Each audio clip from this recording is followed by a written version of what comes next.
Omukolo gw'okwanjula abayinvesita bano gubadde ku kitebe kya disitulikiti e Masaka gye baaniziddwa bagikulira n'oluvannyuma ne babalambuza emizizi gy'ennaanansi e Masaka. Our visitors, once again, welcome. We feel that here, the way you love Africa, you are Pan-African. We think that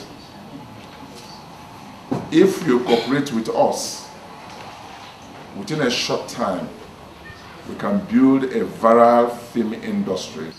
We also want to have a land, like I said, by the lake that we can build the tourist hub.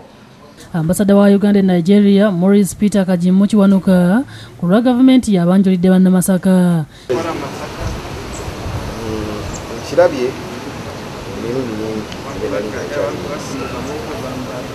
wa meeting aba investor ayinza okujja wano n'ekirowoozo ekirala ayagala kuinvestinga mu kintu ezoba 70 naye kati president amuteekamu ekirowoozo ekya valuation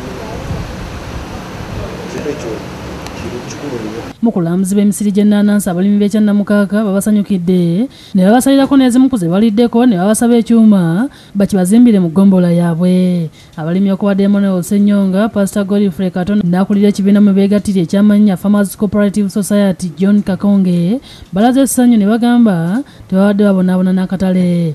Bawadde ensonga ezibaagazza ekyuma kino okuzimbibwa mu kitundu kyabwe nti bo bwe basaale mu kuba n'emisiri gy'ennaanansi mu ttundutundu lya Masaka era nga zibadibako olw'akatale akatazimala.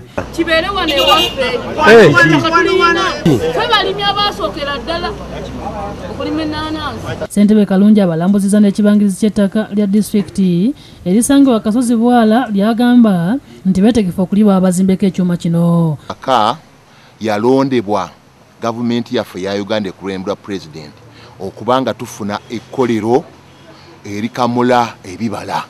Sennabuli abaagala ayina yakusakidde eggulu eno ku Lwabukedde TV.